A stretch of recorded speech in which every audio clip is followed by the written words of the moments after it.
श्री वसु विद्या परिवार प्रस्तुत करते हैं समय सार वाचना। अर्थविहम्पियकम्मं सर्वं पोग्गलमयं जिणाविन्ति यस्य फलं तं वुच्यति दुःखं ति विपच्यमानः। आठों प्रकार के समस्त कर्म पुद्गलमय हैं, ऐसा जिनेन्द्र देव कहते हैं। पककर उदय में आने वाले जिस कर्म का फल प्रसिद्ध दुख है, ऐसा कहा है। जय बोलिए त्रिकालवर्ती त्रैलोक्य पूज विश्वाराध्य पंच परमेष्ठी भगवान की। परम पूज्य आचार्य भगवान श्री कुंद कुंद स्वामी मुनि महाराज की। परम पूज्य आचार्य भगवान श्री शांत सागर जी मुनि महाराज की। परम पूज्य सिद्धांत चक्रवर्ती आचार्य भगवान गुरुदेव श्री विद्यानंद जी मुनि महाराज की। श्रीमद् जैन धर्म की।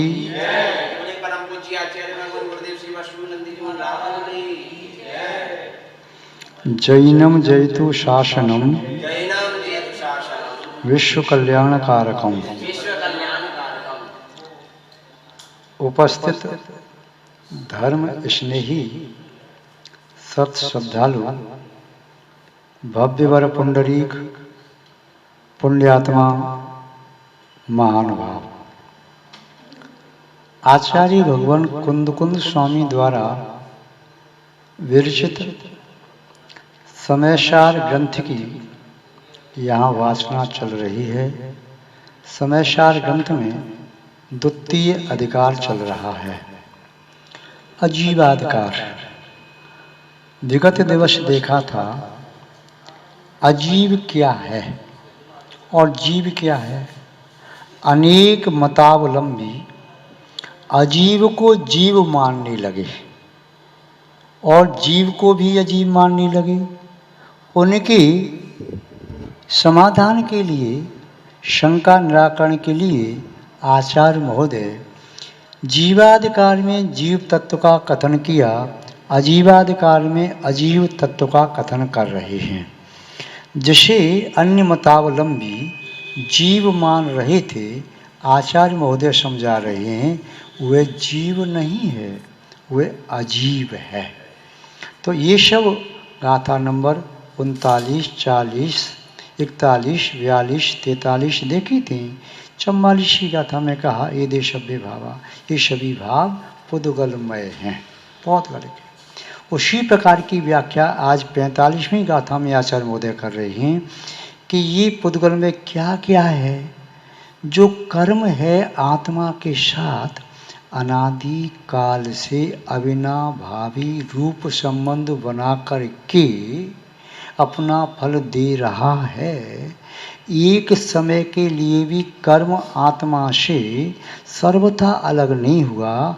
आत्मा एक समय के लिए सर्व कर्मों से मुक्त नहीं हुई, वह कर्म भी अजीव है। ऐसा यहाँ पर 45वीं गाथा में बता रहे हैं। आचार्य महोदय के शब्दों में देख लें।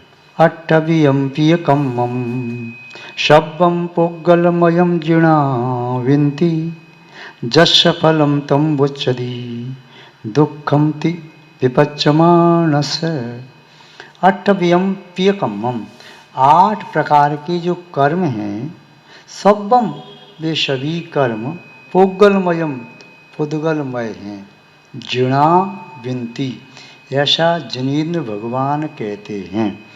जस्य फलम तम, उन कर्मों का फल जिसका फल, दुखम ति विपच्यमानस्य, उन कर्मों के पकने पर जब भी कर्म उदय में आते हैं तो उनका फल दुख है।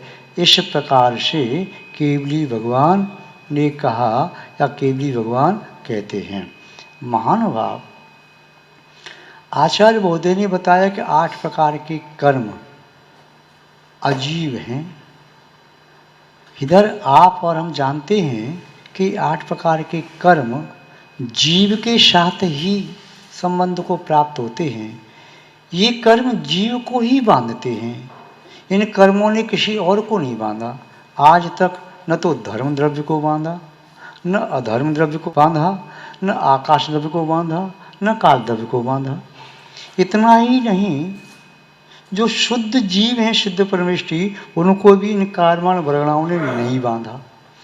माना कि ये बात समझ में आती है कि कार्यमाण वर्गणाएं पुद्गलमय हैं, ठीक है, कोई इसमें शंका नहीं।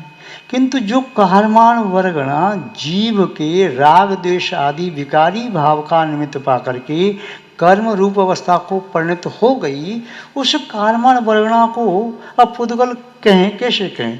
क्योंकि कार्यमाण वर्गणा तो रही नहीं, वह क्या बन गई? कर्म। और कर्म का बंध जीव को ही होता है, तो जीव के साथ मिलकर के उस कार्यमाण वर्गणा को जो कर्म बन गई है उसे जीव क्यों नहीं कह दें? आचार्य महोदय कह रहे हैं उसे जीव इसलिए नहीं कहते क्योंकि वह बंधने के पहले क्या था? पुद्गल। जो पुद्गल था वह आत्मा के साथ बंध को प्राप्त हो गया, तो क्या वह पुद्गल जीव हो जाएगा? पुद्गल तो कभी जीव होता ही नहीं। पुद्गल का एक परमाणु भी अनंत जीवों के साथ रह करके भी जीव नहीं होता। आकाश का एक प्रदेश भी अनंत जीवों के साथ रह करके जीव नहीं होता। काल का एक कालाणु भी अनंत जीवों के साथ रह करके वह जीव नहीं होता। और आकाश द्रव्य हुआ, धर्म द्रव्य हुआ, अधर्म द्रव्य, उसका भी एक परमाणु कोई जीव नहीं होता।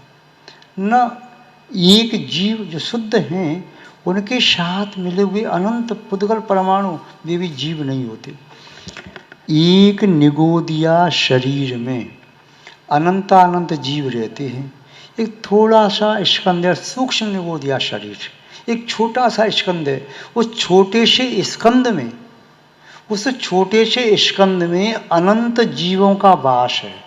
उन अनंत जीवों के साथ रहने वाले कुछ परमाणु जो स्कंद बना है, वे परमाणु अनंत जीवों के साथ रह करके भी जीव नहीं हो सकते, क्योंकि सिद्धांत हम जानते हैं अजीव कभी जीव नहीं हो सकता और जीव कभी अजीव नहीं हो सकता।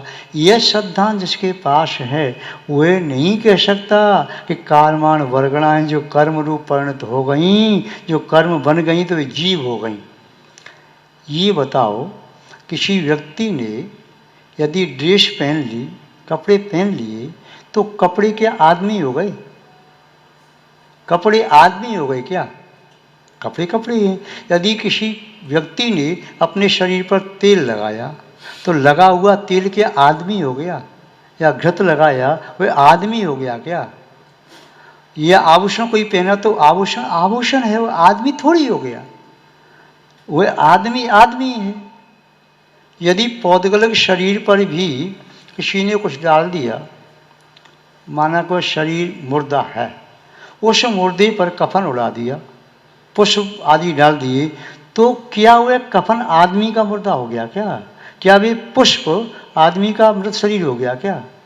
जब पुद्गल के साथ धारण किए गए वस्त्र आभूषण आदि वे उस मनुष्य रूप, उसके शरीर रूप नहीं हुए, तो फिर ये पौद्गलिक परमाणु यह अत्यंत पृथक भिन्न विजातीय आत्मा के साथ रह कर के आत्मा रूप कैसे हो सकते हैं? नहीं हो सकते। एक फल के ऊपर चढ़ा हुआ आवरण, आवरण होता है, फल नहीं होता। चाहे कोई भी फल है, नारियल है, उसके ऊपर चढ़ा हुआ छिलका, क्या वह गरी गोला है? क्या है? नहीं है। यदि और भी कोई ऐसा बादाम है, उसके अंदर रखी हुई बीजी, जो बादाम अंदर का बादाम बीजी है, क्या ऊपर का वक्कल बादाम हो सकता है क्या? जब वह नहीं हो सकता, पुद्गल पुद्गल का एक रूप से दूसरे रूप नहीं हो सकता, तो फिर ये पुद्गल जीव कैसे हो जाएगा? ये ज्ञानावरण आदि जो कर्म हैं, ये जीव कैसे हो सकते हैं? ये तो पौद्गलिक वर्गणाएं हैं और पूरे तीनों लोकों में भरी पड़ी हैं, विचरण कर रही हैं सब जगह। किंतु जीव का जब तक विकारी भाव नहीं होता, राग द्वेष मोह में परिणति नहीं होती, तब तक वे कार्यमाण वर्गणाएं जीव का कुछ भी बिगाड़ नहीं सकती। जीव का राग द्वेषी भाव भी पौद्गलिकमय है। इसलिए अपनी जाति को अपनी जाति को वह सपोर्ट करता है। राग द्वेष आदि विकारी भाव कहता है कार्बन वर्ण को आ जाओ, अभी मैं हूँ, मैं जीवित हूँ, अभी आपको आश्रय मिल जाएगा। जैसे एक राजा के यहाँ पर रहने वाला मंत्री कहे अपने रिश्तेदारों से, परिवारी लोगों से, आ जाओ, अभी तो राजा के यहाँ मेरी चल रही है, जिनको चाहो सबको नौकरी दे दो, सब रहो। राजा के यहाँ पर राज की ओर से धर्मशाला बनी, उसमें रहो, फ्लैटों में रहो, मकानों में रहो, खूब मौज मस्ती करो।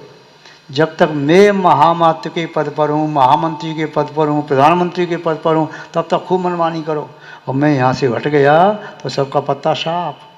तो राग द्वेष भी कहता है कर्मण वर्गणाओं से, पौद्गल वर्गणाओं से, कि जब तक हम राग द्वेष मोह बैठे हैं ना, तब तक पुद्गल आकर के खूब मौज मस्ती कर, कोई चिंता वाली बात नहीं है। पर जिस दिन यदि मोह का नाश हो गया तो तुमको फिर लेने की देनी पड़ जाएंगे, भागना पड़ेगा। मोहनीय कर्म के क्षीण होते ही जीव 12वें स्थान में पहुंचा, फिर तो 3 घाती कर्म तो तुरंत भाग जाते हैं, और 4 आघाती जो कर्म है वे भी जब तक शरीर है तब तक टिकते हैं, बाद में वे भी भाग जाते हैं। तो यहाँ पर बता रहे कि ये द्रव्य कर्म तो पौद्गलिक हैं। कर्म बनने के पहले कार्बन वर्गणाएँ थीं। जीव के जैसे परिणाम होते हैं, यह तीव्र मंद आदि, जो उन परिणामों के साथ, भावों के साथ ही तो जो कार्बन वर्गणाएँ आती हैं, वे कार्बन वर्गणाएँ कर्म अवस्था को प्राप्त करती हैं। आप जानते हैं आचार्य भगवान उमा स्वामी महाराज ने तत्तासूत्र में जो लिखा, तीव्र मंद जाता जात भावादि कर्ण वीर विशेष व्यस्त तो देशास। तीव्र कषाय हो तो अनुभाग स्थिबंध ज़्यादा होगा, मंद हो तो मंद होगा। ज्ञात भाव से जानबूझ के कोई गलती कर रही हो तो कर्म का बंध ज़्यादा होगा, स्थिति अनुभाग ज़्यादा है। अज्ञात भाव से भूल से गलती हो गई तो बंध कम है। भावाधिकरण कारण, भावों में कितनी विशुद्धि, कितनी संक्लिष्टता है, उसके आधार से भी कर्मों में अनुभाग स्थिति आती है। अधिकरण, वे कार्य करने का कारण क्या था, क्या कारण था, उसका आधार क्या था, हेतु क्या था। यदि व्यक्ति ने भक्ति करते समय शरीर की क्रिया की, हाथ जोड़े, तो पुण्य ज़्यादा संचय हुआ, पाप कम हुआ, कर्म बढ़ना तो आई। और एक व्यक्ति ने ऐसे भगवान से हाथ किए, ऐसे हाथ कर रहा है भगवान की भक्ति में, तो परिणाम भक्ति का है, तो पुण्य का असर हो रहा है, वर्गणा आ रही है, पुण्य बंद करा रही है। दूसरे व्यक्ति ने हाथ किया यूँ, पर गुस्सा में किया, सामने वाले व्यक्ति को थप्पड़ मारने के लिए, हाथ तो ऐसे ही किया, किंतु वहाँ पर ये हाथ यूँ करने का कारण क्या रहा, वहाँ तो कारण रहा भक्ति करने का, आरती करने का, वहाँ कारण रहा उसको कष्ट देने का, उसको मारने का। तो दोनों के हेतु अलग अलग हैं। जैसे कई बार बताते हैं, बिल्ली ने अपने बच्चे को पकड़ा मुख से, बिल्ली ने चूहे को पकड़ा, पकड़ में अंतर है। पकड़ का कारण क्या है, एक व्यक्ति का आधार अनुकूल है, एक का प्रतिकूल है। तो ऐसे ही अधिकरण जैसा होता है, उस आधार से वे कार्बन वर्गणाएँ बंध को प्राप्त कर होती हैं और अनुभाग स्थिति में अंतर आ जाता है। अधिकरणम वीर विशेष व्यस्त विशेषा और शक्ति, एक कमजोर दुर्बल व्यक्ति से गलती हुई, एक बलवान से गलती हुई। कमजोर व्यक्ति से गलती होगी शक्ति के अभाव में। कोई मुनि महाराज चले जा रहे थे, उन्होंने जमीन दे करके पैर रखा, कोई जीव घात न हो, किंतु पैर रखते समय संयोग से जीव उड़ करके आया अचानक पैर के नीचे। महाराज ने देख लिया कि तत्काल पैर को हटा नहीं पाए, उनका पैर पड़ गया। अथवा जीव को बचा करके चल रहे थे, जहाँ जीव था वहाँ पैर न पड़े, बाजू में रखा, किंतु कमजोरी होने से शरीर कांप गया, पैर लड़खड़ा गए, तो पैर कहीं का कहीं पड़ गया और जीव घात हो गया, जीव को कष्ट होगा, चोट पहुँची। तो उन्हें गिलानी हुई, खेद हुआ कि भाई मैं जीव हिंसा करना नहीं चाहता था, किंतु शरीर की सामर्थ्यहीन होने से मेरा पैर पड़ गया। तो उन्हें कर्म का असर कम हुआ। एक दूसरे मुनि महाराज बातें करते हुए जा रहे थे और सामने वाले को भी देखो नीचे जीव हैं, चींटी हैं, ऐसे तो बनी रहती हैं, और चलते जा रहे, चींटियों को रोनते जा रहे। तो क्या हुआ, शक्ति थी बचाने की, फिर भी बचाए नहीं, पैर वहाँ रख दिया, तो उन्हें कर्म का बंध ज़्यादा होगा।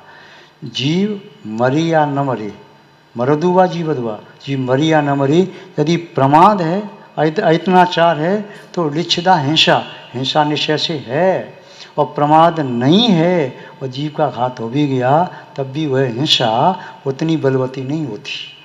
तो यहाँ आचार्य महोदय कह रहे हैं कि कालमान वर्गणाएं जीव के भावों को प्राप्त करके उसी प्रकार अनुभाव स्थितिबंध कराते हैं। जैसे ज्ञानावणी दर्शनावणी कर्म है तो उसके प्रत्यय क्या हैं? यदि जीव के परिणाम ऐसे हैं तो वे कालमान वर्गणाएं ज्ञानावणी दर्शनावणी रूप हो जाएंगी। तत्प्रदोष, निन्नव, मात्सर्य, अंतराय, साधनोपघाता, ज्ञान दर्शना वर्णयोग। तत्प्रदोष, किसी के ज्ञान में दोष लगा देना। निन्नव, पुस्तक का, शास्त्र का, गुरु का नाम छुपाना, मात्सर्य करना, अंतराय डालना, असाधन मतलब उपकरण, ज्ञान के उपकरण आदि को भंग करना, तोड़ना, फोड़ना, फाड़ना, तो इनका उपघात आदि करना, साधनोपघात, ये ज्ञानावरण दर्शनावरण कर्म के बंध की ये प्रत्यय हो गई। अभी कालमान वर्गणा में न तो ज्ञानावरण का बंध का लिखा न दर्शनावरण का लिखा, अभी वर्गणाएं हैं, किंतु उन वर्गणाओं को जीव का राग द्वेषमय इन प्रत्ययों का हेतु मिल गया। तो इन प्रत्ययों के मिलने से, हेतु के मिलने से वे वर्गणाएं जीव के साथ ज्ञानावरण दर्शनावरण रूप बन गई। यदि उस जीव के भाव दुख, शोक, तापाक्रंदन, वध, परिदेवना, न्यात परो है स्थानीय सद्विदस्य, यदि जीव के भाव उस समय दुख रूप हैं, शोक रूप हैं या आतप रूप हैं, मतलब मणिमन संकट हो रहा है, क्रंदन रूप हैं, रो रहा है चिल्ला चिल्ला के बोल के, या वध, किसी का वध कर रहा है, पर देवन, ऐसे कर्ण क्रंदन करना जिसे सुन करके दूसरे की आंखों में आंसू आ जाए। तो ऐसे यदि परिणाम हो रहे हैं अपने लिए या दूसरों के लिए, जो वध आदि कर रहा है, दूसरों को दुख दे रहा है, तो ऐसे परिणाम हो रहे हैं, तो इन परिणामों का निमित्त पाकर वे कालमान वर्गणाएं क्या होगा? अशाता भेदिन रूप बंध को प्राप्त हो जाएंगे।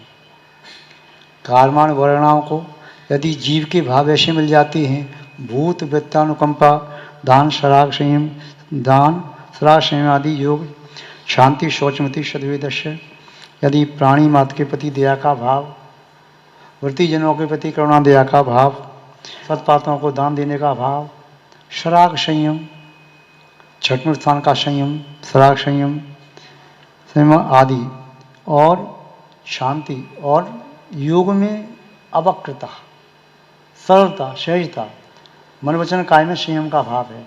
शांति, क्रोध, मान, माया, लोभ का शांत परिणाम शांति। शौचमिति, पवित्र परिणाम। यदि ऐसे भाव हो रहे हैं तो ऐसे भावों का निमित्त पाकर के ये पौद्गलिक वर्गणाएं, कालमान वर्गणाएं, वे शाता वेदिनी रूप बंध को प्राप्त होंगे। और यदि जीव के भाव केवली शुद्ध संग, धर्म, देवा, वर्णवाद, दर्शन अवश्य, यदि उसके परिणाम केवली भगवान का अवर्णवाद करने के, केवली भगवान की निंदा कर रहा है, यदि कोई केवली भगवान की निंदा कर रहा है तो केवली भगवान का ऐशकीर्ति नाम का उनका उदय नहीं आ गया। वह निंदा कर रहा है तो उसने मिथ्यात्व का बंध कर लिया। यदि कोई जिनवाणी की निंदा कर रहा है तो जिनवाणी का ऐशकीर्ति नाम का उदय नहीं आ गया। उसने निंदा करने से क्या किया? स्वयं ने मिथ्यात्व का बंध कर लिया। यदि चतुर्विध संघ है, ऋषि, मुनि, यति, अनगार, इनकी कोई निंदा कर रहा है तो उनको ऐशकीर्ति का उदय नहीं आ गया, उसने मिथ्यात्व का बंध कर लिया। अथवा ऋषि, मुनि, मुनि, यारिका, शावक, शाविका, ये चतुर्विध संघ है, इनकी कोई निंदा कर रहा है तो उनका उदय नहीं आया, निंदा करने वाला मिथ्यात्व का बंध कर रहा है।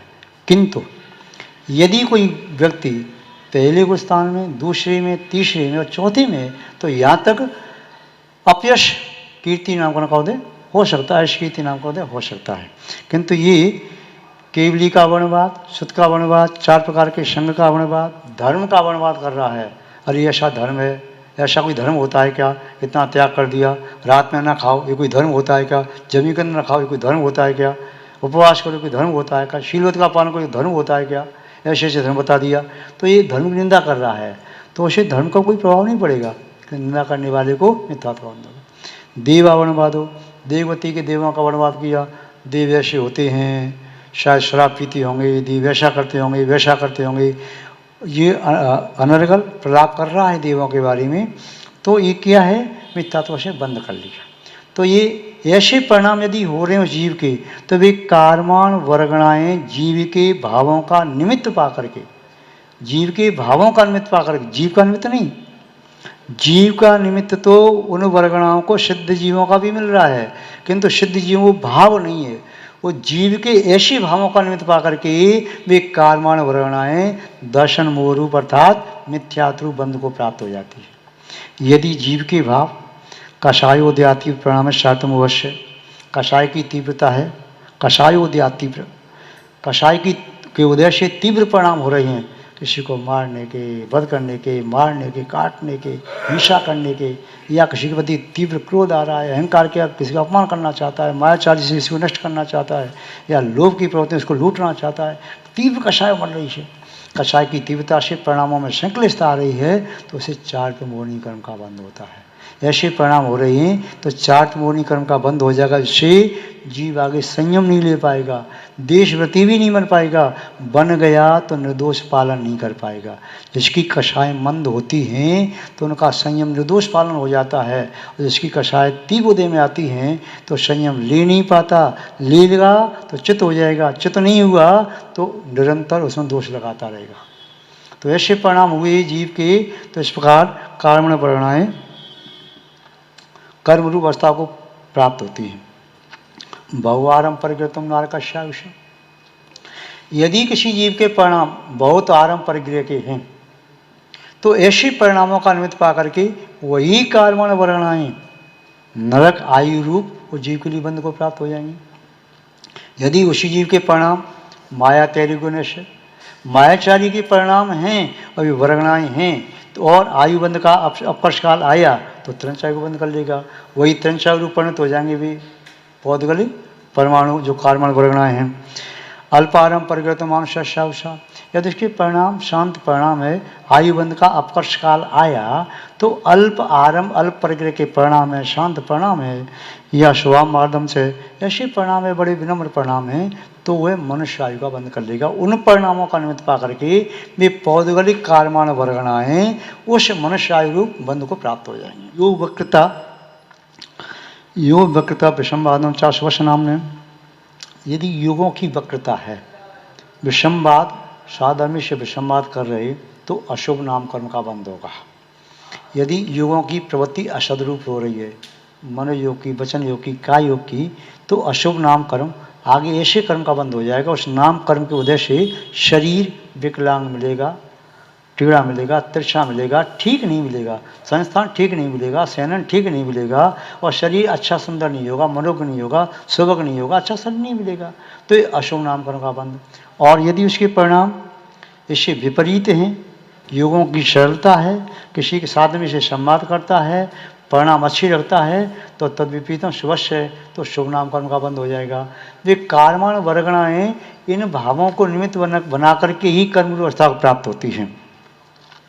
परात्म निंदा प्रशंसे सदगुण साधन भावने से नीचे गुत्र से, परात्म निंदा प्रशंसा, पर निंदा करना, आत्म प्रशंसा करना, और दूसरों के गुणों को ढांकना, अपने दोषों को ढांकना, दूसरों के गुण ढांक रहे, अपने दोष ढांक रहे, और दूसरों के दोषों को प्रकट कर रहे, अपने गुणों को प्रकट कर रहे।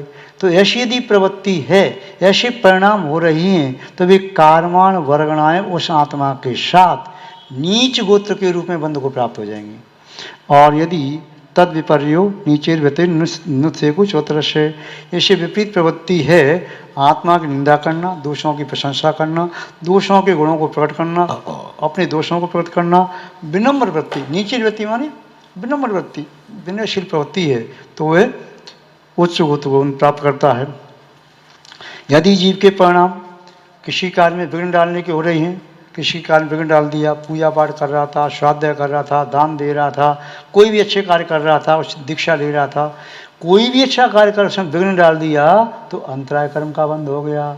विघ्न के परिणाम देख करके भी कार्मण वर्गणाएं अंतर प्राप्त हो गई।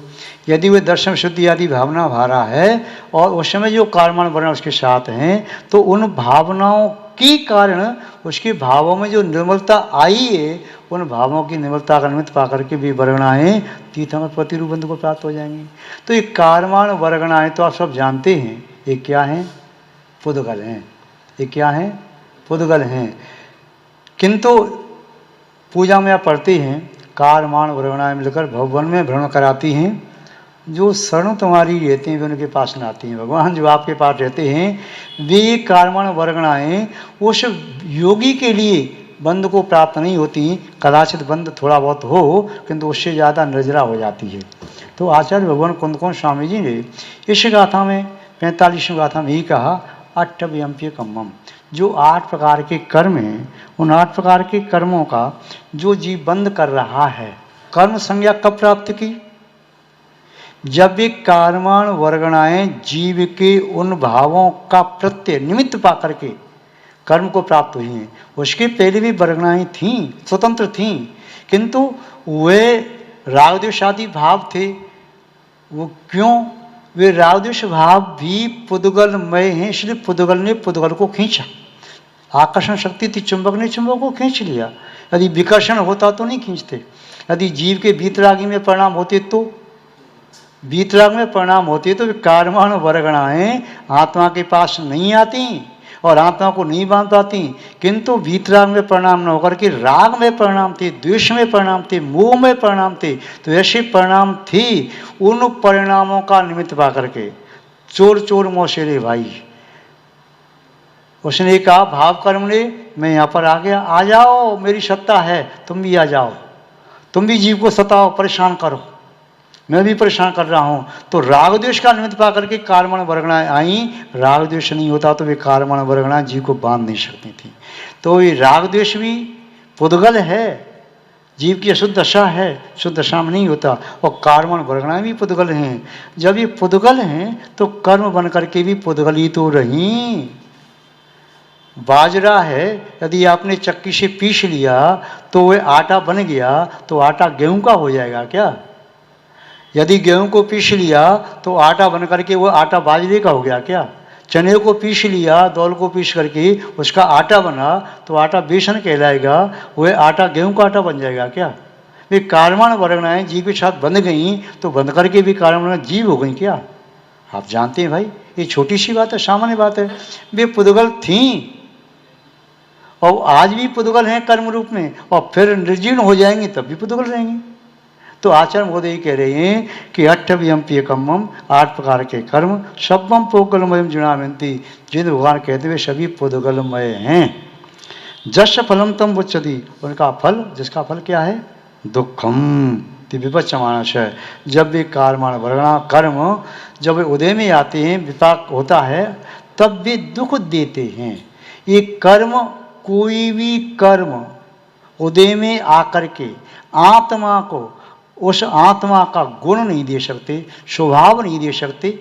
वे जब भी देंगे तो आत्मा की विभावावस्था ही देंगे, क्यों? कर्म ही आत्मा की विभावावस्था है, तो कर्म स्वभाव कैसे दे देगा? विश्व फल है, विश्व फल का बीज बोया, वृक्ष कौन सा हुआ? विश्व वृक्ष। फल आएंगे तो विश्व फल, उसका रस निकाला तो विश्व रस, और पी लिया तो उसे अमृत का स्वाद आएगा क्या? विष आएगा। तो जो कार्मण वर्गणा थी वे पुद्गल, रागद्वेष पुद्गल, वर्गणा बनी तो पुद्गल, कर्म बने तो पुद्गल, निर्जीर्ण हुई तो पुद्गल। वो पुद्गल ही पुद्गल है, जीव कहाँ से हो गया? आचार्य महोदय कह रहे हैं जो कर्म को जीव मानते हैं वे मूढ़मति हैं, मूढ़धी, वे अज्ञानी हैं, अविवेकी हैं, उन्हें आत्मबोध नहीं है, वे आत्मबोध से च्युत हैं। आत्मा का जिन्हें बोध हो जाता है वे कर्मों में आत्मा की सत्ता स्वीकार नहीं करते। वे कहते आत्मा अलग है और कर्म अलग है। यही भाव आचार्य कुंदकोण स्वामी का समझ में आता है, और संक्षेप में हमने उस भाव को समझने की कोशिश की। विस्तार से आगे कहीं समय आने पर समझना चाहिए। आज बस इतना ही पर्याप्त है। जय बोलिए श्री शांतनाथ भगवान की, परम पूज्य आचार्य गुरुदेव श्री विद्यानंद जी मुनि महाराज की, श्रीमद जैन धर्म की, परम पूज्य आचार्य भगवान गुरुदेव श्री वैष्णव